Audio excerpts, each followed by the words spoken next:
American Trail. The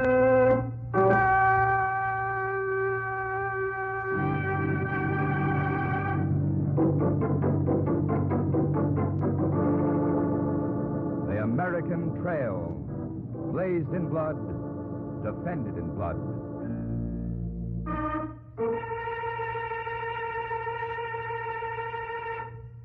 Chapter 1, Dispatch to New York.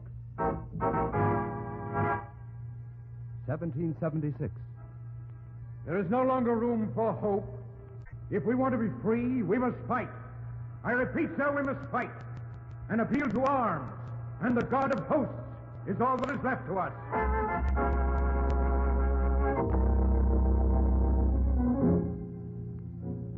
In 1787, almost 9 years later, a stagecoach hurtled along the rough lanes that led from New York to Virginia. Inside the coach sat Tom Farrell, a newspaper reporter from New York City. As he sat there, he planned how he would write the story he would soon send back to his newspaper. Dispatch to the New York Packet.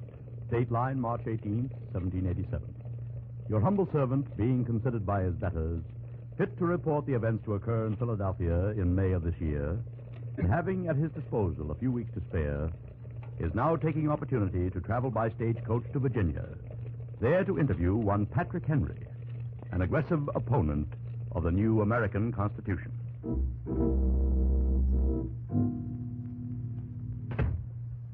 Sir, do I have the honor of addressing Mr. Patrick Henry? You do. I'm Tom Farrell, sir, a journalist from New York. New York, eh? Well, I can't blame you for wanting to come to Virginia. Sit down. Thank you, sir. And let me tell you something. I'm not an overly cautious man, so you'd best mind what you ask me and speak up while I pour a glass of cider. Sir, is it true that you oppose the signing of the Constitution? It is. Would you care to say why? Not at all. The 13 American colonies did not wage a bloody war to win their independence from a foreign king in order to calmly surrender that independence to a central government. It's this idea of one central government ruling all 13 states that I oppose. But, sir, Virginia would be represented in the central government. We want independence, not representation. And I'll oppose this Constitution with as much vigor as I oppose the Royal Crown. The Constitution had not yet been approved or signed. It was still just a piece of paper. And Patrick Henry, in opposing it, was asserting his right as a free man to express his own personal opinion of the most important issue of his day. On the way to Philadelphia, newspaperman Tom Farrell became friendly with one of the delegates who was also traveling to the convention where the Constitution would be debated and signed. Signed, that is, if a sufficient number of delegates approved it. Newspaperman, eh? Yes, sir. Well, what do you think about this Constitution? Well, I don't really know. You don't know. Of course you don't. Nor does anybody else in their right senses. Well, it's pretty much the first time in history that people have been able to assemble and decide for themselves what kind of government they want to live under. You can't deny that. Why do we need any government, eh? Don't you think we do? I'm from Western Pennsylvania. Why should we pay taxes to anyone outside Pennsylvania? Mark my words, there's going to be a stack of trouble in Philadelphia. There'll be blood spilled. There's some being spilled now. Listen. Men who but a few short years ago had fought shoulder to shoulder for independence were now shooting at each other across disputed state lines. Tom Farrell knew that America could not survive unless all the states were united under one central government. A few days later, Tom Farrell sat in one of the crowded taverns of Philadelphia with the delegate who had been his stagecoach companion. Look around, Mr. Farrell. Do you smell trouble? I was looking at faces. Grim faces, eh? Grim and serious. Not a smiling face here. Keep your eyes on yonder table. See the fellow with one hand touching the hilt of his sword? I'd appreciate it if the gentleman seated opposite me would repeat his previous statement. With extreme pleasure, sir. I'll repeat my statement and my intention, if need be, to defend it with my sword. It is my contention that the southern states have no business joining a union, and that they should be separate and apart from your northern states. Defend yourself! A duel. Tom Farrell, watching the two men, sat there horribly fascinated. Two men slashing at each other with cold steel, fighting to the death over a piece of paper that the Founding Fathers hoped would bind together 4 million people.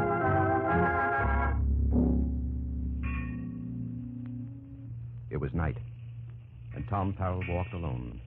He walked until he found himself in the ghostly silence of the Philadelphia waterfront. He wanted to think and to be alone.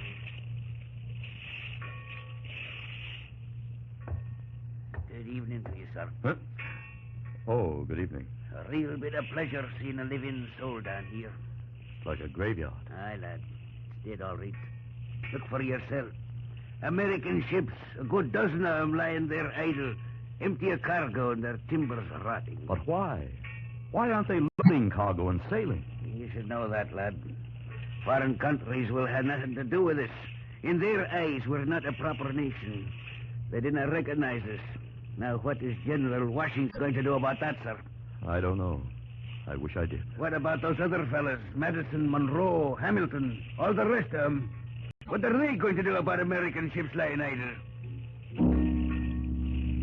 Yes, what were they going to do? These men who had framed the new Constitution.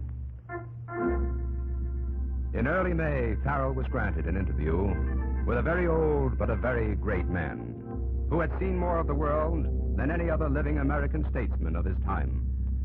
So you write for a newspaper, eh, boy? Yes, sir, the New York Packet.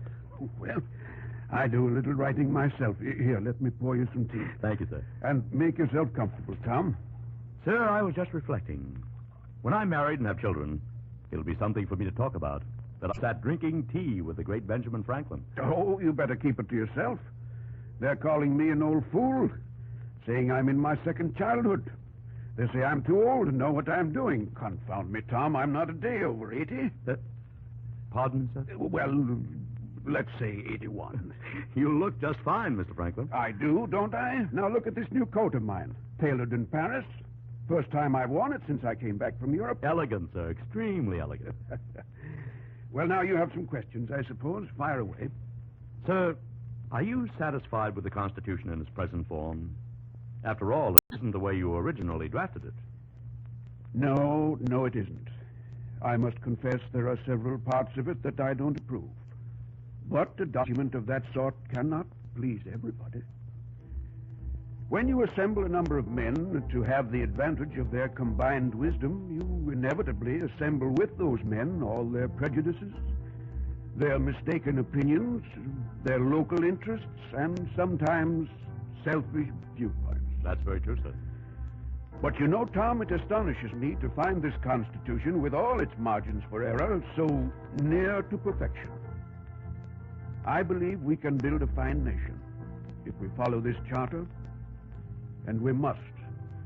The rest of the world is watching us. Still, not everybody seems to want it. No, it has its enemies, but the will of the majority of people must be served. The majority, not the minority, must rule this land of ours. But the will of the majority of the people did not concern the minorities who fought tooth and nail against the American Constitution. Just as today, when wicked groups in America would wreck our way of life, so in those days, there were those who were prepared to use any methods they could find to prevent the Constitution becoming law. And Tom Farrell, sitting in a tavern a few days later, was scared. Scared because all about him were men who plotted the downfall of the United States before they were united. And with him was one of these very men, the delegate he had met on the stagecoach. I've something to tell you, Mr. Farrell. Oh? Well, look who's here and just about to leave. Alexander Hamilton, mixing with the common people. Stop him and ask him what he thinks about the Constitution. Excuse me. Excuse me, Mr. Hamilton. Can I be of help to you? Question, sir, if you don't mind. I'm Farrell of the New York Packet. Ah, yes. What can I do for you, Mr. Farrell? Tell me, sir, do you think you'll get enough votes to make the Constitution law? I don't know. But I know this. If we fail to win support for it, America will again become a colony and be ruled over by an English viceroy. Is there anything else? No, sir, nothing. Thank you, Mr. Hamilton. Well, it's a fine story that fellow Hamilton would have us believe. You were going to tell me something. Oh, listen to me. Me and those who think like me, we found a way to prevent the Constitution from being signed. A way to prevent it? The Constitution cannot be signed until a vote has been taken to approve what it says, you understand? I understand. Now, as you doubtless know, the vote cannot be taken unless, mind you, unless 45 members of the convention are present on the floor. I see.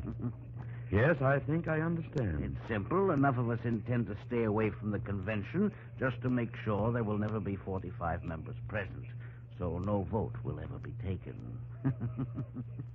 The Constitution will have to be tossed out. You look impressed, Mr. Farrell. Hey, here, you, hold on. You mongrel and those like you. What? To oppose the Constitution is your right, but it's not your right to sabotage it. It's not your right to prevent other men from expressing themselves. You're a foul swine, sir. Your place is at the convention, and I'll be one to see you go there. Now, see here, you... Listen. Listen, all of you. We're going to need 45 delegates at the convention. Now, who's with me? Grab every delegate here in this place and drag them to Convention Hall. You'll not drag me anywhere. You'll not ram this Constitution down our throats. You'll be there. I'd like to see you lay your hands on me, sir. Oh! You'll be there, sir. There were a score of divided opinions in that tavern, but the majority of the men wanted to see the Constitution voted on. They took hold of the rebel delegates there and dragged them all the way to the convention hall to make sure the required 45 delegates were present, enough to take a vote one way or another.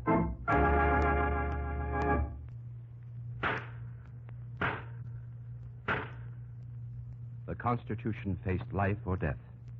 For the first time in many long weeks, there was a silence at the convention. And General Washington, the man who had led American troops to victory in the Revolutionary War, faced the assembly.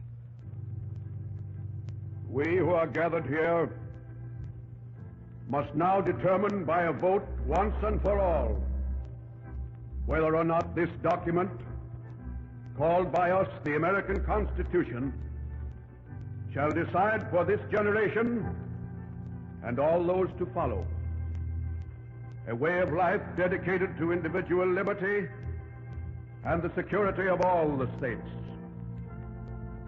We who have planned it have full knowledge that it may contain mistakes, and we have accordingly left the way open for future generations to rectify any of these mistakes to suit the times in which they live.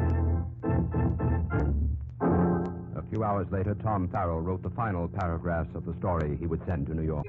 September 17, 1787, Dateline, Philadelphia. Dispatch to the New York Packet. Your humble servant, having witnessed the conclusion of the events in this city, is able to report that the American Constitution has been approved by a majority of the delegates sent here by the 13 states. All that is now left to do is for the states themselves to ratify and make the Constitution the law of the land. My last impression of it all is the look on General Washington's face. He did not seem to know what was going on about him at the last. He stared straight ahead, and one knew what he wanted. Will this Constitution succeed in uniting this country? Will it prevail? You and I know it did. Oh, not without further warfare and human misery, but it did prevail. We are living proof of it. We who breathe the fresh air of liberty, whose fathers in every generation have stood ready to defend with their blood what we have in this country of ours. And we too stand ready. Aye, ready. And so you have heard the first chapter in the story of the American nation, brought to you by the Ladies' Auxiliary to the veterans of foreign wars.